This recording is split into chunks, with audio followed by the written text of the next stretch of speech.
সবাইকে স্বাগত। আমি ঝুম্পা বলছি। আমি আরেকটা রেসিপি নিয়ে আসলাম, আপনারা দেখেই বুঝতে পারছেন। এখন আমি বানাবো জয়নগরের মোয়া। তার জন্য নিয়ে নিয়েছি 250 খই। এই খইটাকে আমি ভালো করে ধান বেছে আমি রেখে দিয়েছি একটা পাত্রে। আর লাগবে 1 কাপ চিনি, 200 গ্রাম খোয়া ক্ষীর, আর 2 কাপ মতো ঝোলা গুড়।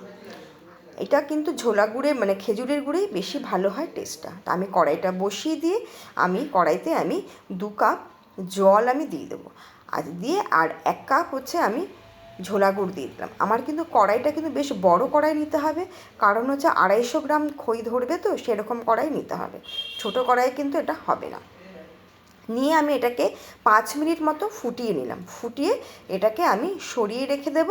এটা কিন্তু পাক হওয়ার কোনো দরকার নেই। এভাবে হয়ে গেছে। এইবার আমি ওই কড়াইতেই 1 কাপ চিনি আমি দিয়ে দিলাম। দিয়ে দেবো আর 1 কাপ জল দিয়ে, আর এর মধ্যে আরও 1 কাপ আমি দেব খেজুরের গুড়। যে খেজুরের ঝোলা গুড়টা আছে সেই গুড়টা দেব। দিয়ে এটাকে ভালো করে নাড়িয়ে আমাকে চিনিটা গুলিয়ে ফেলতে হবে। এখন না আসলে গুড়টা না খুব ভালো পাওয়া যায় না, যেমন পাই সেভাবে করেই করি। আমরা তো আর গুড় বুঝতে পারি না, যা দেয় সেটাই আমরা কিনি। তো এভাবে করেই আমি নাড়ালাম। এটাকে নাড়িয়ে আমাকে মিনিমাম 8 মিনিট এটা লাগবে এটা হতে। এটাকে একটু পাক হতে হবে, পাক না হলে কিন্তু হবে না। আর পাক হওয়ার পর এটাকে হালকা ঠান্ডা হলেই আমাকে কিন্তু এটাকে খই দিয়ে এটাকে মিশিয়ে নিতে হবে। তা নাহলে গরমের মধ্যে খইটা দিলে না খইটা চিপসে যাবে। তাই এটাকে আমার কিন্তু এটা মোটামুটি হয়ে গেছে।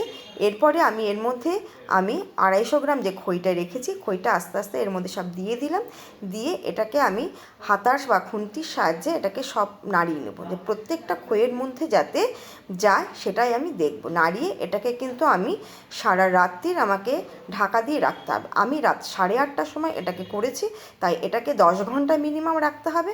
তার জন্য এটাকে সারা রাত্রির একটা থালা দিয়ে এটাকে চাপা দিয়ে এটাকে কিন্তু আমি রেখে দেব। আচ্ছা, এরপরে আমাকে করতে হবে সেটা হচ্ছে আমি যে 200 গ্রাম যে খোয়া ক্ষীরটা নিয়েছিলাম, সেই খোয়া ক্ষীরটাকে কিন্তু আমি গ্রেট করে নিয়েছি। আর একটু গার্নিশিংয়ের জন্য একটু খোয়া ক্ষীর রেখেছি, কিশমিশ আর এলাচ গুঁড়ো। দেখুন, পরের দিন সকালবেলা চলে আসলাম, এসে দেখুন এই খইটা কিন্তু পুরো একদম ঝরঝরা হয়ে আছে, একদমই ঝরঝরা হয়ে আছে। এরপরে আমি যে আগের দিনের গুড়ের যে জলটা রেডি করে রেখেছিলাম সেটা এর মধ্যে মেশাবো। তো যে সমস্ত নতুন বন্ধুরা আমার রেসিপিটা দেখছেন তাদের বলবো আপনারা প্রথম থেকে শেষ পর্যন্ত দেখবেন। দেখে আচ্ছা, আমি কিন্তু এর মধ্যে যে গুড়ের জলটা, সেই গুড়ের জলটা সম্পূর্ণ গুড়ের জলটাই এর মধ্যে দিয়ে দেব। দিয়ে এটাকে কিন্তু প্রত্যেকটা খইয়ের মধ্যে যাতে যায় সেটা আমি দেখব। নতুন বন্ধুদের বলবো আপনারা প্রথম থেকে শেষ পর্যন্ত দেখবেন। ভালো লাগলে অবশ্যই লাইক, কমেন্ট, শেয়ার এবং সাবস্ক্রাইব করবেন এবং পাশে থাকা বেল আইকনটি প্রেস করবেন। আর পুরনো বন্ধুদের অসংখ্য ধন্যবাদ, আপনারা আমার পাশে আছেন। আচ্ছা, আমি এর মধ্যে দিয়ে দিলাম গ্রেট করা খোয়া ক্ষীরটা। দিয়ে আমি এটাকে পুরো মিক্সড করব। এবার খোয়া ক্ষীরটা না কম হলেও চলবে, যেহেতু আমরা নিজেরাই ঘরে খাবো সেহেতু আমি একটু বেশি করে 200 গ্রাম খোয়া ক্ষীর দিয়েছি। এটা 100 গ্রাম হলেও হয়ে যায়, কিন্তু একটু খোয়া ক্ষীরটা বেশি দিলে টেস্টটা ভালো হয়। তো আমি এই গুড়ের জলটা যেটা দিয়েছি আর এই খোয়া ক্ষীরটা দিয়ে ভালো করে খইটাকে আমি মেখে নেব। আর খইটা একটু ভালো নরম না হলে কিন্তু আমি মোয়াটা কিন্তু রেডি করতে পারবো না, তাতে কি হয় বাইন্ডিংটা আসবে না। তাই আমি যে গুড়ের জলটা দিলাম আর যে খোয়া ক্ষীরটা দিয়ে এটাকে আস্তে আস্তে করে সমস্ত খইগুলোকে আস্তে আস্তে চেপে চেপে চেপে চেপে মেখে দেবো। আচ্ছা, এর মধ্যে 8খানা এলাচের গুঁড়ো করে রেখে দিয়েছি, সবুজ এলাচের গুঁড়ো 8খানা মতো এলাচ গুঁড়ো আমি রেখেছি। এটাকে আমি পুরো এই খইয়ের উপর দিয়ে ছড়িয়ে দেবো। ছড়িয়ে দিয়ে এটার সঙ্গে মিক্সড করব ভালো করে। এটা দেখুন এখনও কিন্তু নরম হয়নি, সেই কারণে আমার আরও একটু গুড়ের জল আছে, সেই গুড়ের জলটাও কিন্তু আমি আবারও দিয়ে দেবো। দিয়ে এটাকে ভালো করে মাখবো। আরও একটু রয়েছে, সেই গুড়ের জলটা আমি এর উপর থেকে আবারও ছড়িয়ে দিলাম। ছড়িয়ে দিয়ে এটাকে কিন্তু ভালো করে এটাকে চারিদিকে ছড়াতে হবে, দিয়ে প্রত্যেকটা খইয়ের মধ্যে যাতে যায়। দিয়ে এটাকে নরম করে এটাকে কিন্তু একটু মেখে নিতে হবে। আবার খুব নরম করলে কিন্তু হবে না, আমি যে মাপটা দিয়েছি ওইভাবে করেই কিন্তু করতে হবে। আচ্ছা, এটা কিন্তু আমার দেখুন খইটা কিন্তু অনেকটাই আমার নরম হয়ে গেছে। এরপরে আমি আস্তে আস্তে করে রেডি করে নেব মোয়া।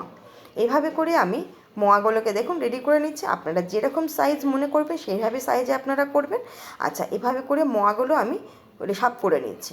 যেহেতু 250 গ্রাম খই একটু সময় লাগবে, এটা কিন্তু আমি পরের দিন সকাল 7:30টার সময় এটা আমি করছি।